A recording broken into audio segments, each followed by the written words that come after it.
नमस्कार दोस्तों, हर हर महादेव। हम आप लोगों को एक सुंदर सी कथा संक्षिप्त में राजा और बदरिया की सुनाने जा रहे हैं।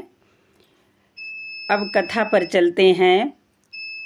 एक वीरभद्र सिंह नामक राजा थे। राजा बड़े ही दयालु और धार्मिक प्रवृत्ति के थे। राजा का डेली का नियम था कि वह गंगा जी स्नान करने जाते और पूजा पाठ करते थे। उनकी शादी नहीं हुई थी। राजा यही चाहते थे कि जो राजकुमारी आए वह मेरे साथ गंगा जी स्नान करने जाए और धार्मिक हो, लेकिन कोई राजकुमारी तैयार नहीं होती थी। राजा इसलिए कुंवारे थे, उनकी शादी नहीं हुई थी। राजा जी डेली गंगा जी स्नान करने जाते थे और उसी गंगा जी के किनारे एक माता रानी का मंदिर भी था। वहाँ पूजा पाठ करते और घर आते। एक दिन राजा जब स्नान करने गए तो उन्होंने देखा कि पानी में हलचल है। राजा सोचने लगे, कौन इतनी जल्दी उठ करके नहाया। अब राजा सोचे कल मैं जल्दी आऊँगा। राजा जल्दी आए, तब भी नहीं उन्हें पता चला। जब तीसरे दिन राजा बोले कि मैं आज रात जाग करके देखता हूँ। राजा क्या देखते हैं, वहीं माता जी के जहाँ मंदिर था वहीं नीम का पेड़ था। एक बदरिया उतरी और गंगा जी में स्नान करी। दोने में पानी ले जा कर के माता जी के चरणों में उसने चढ़ाया और आकर के फिर पेड़ पर प्रणाम करके बैठ गई।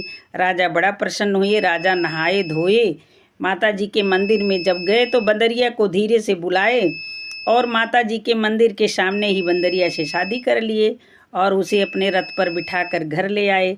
रानी ने जब देखा कि एक बदरिया और सेंदूर ओंदूर मांग में, तो जो राजमाता थी बड़ी गुस्सा हुई कि मेरे बेटे की मति गई है। बताओ, एक बदरिया को दुल्हन बना करके लाया है। राजा बदरिया को बड़ा मानते थे, उसको सजा के रखते थे। स्नान करने जाते तो डेली रथ पर बिठा करके ले जाते थे। राजा जी की माता जो है बहुत क्रोधित होती कि बंदरी की जात घर में जो है हमेशा कूदा करती है और बंदरिया को बड़ा कष्ट होता।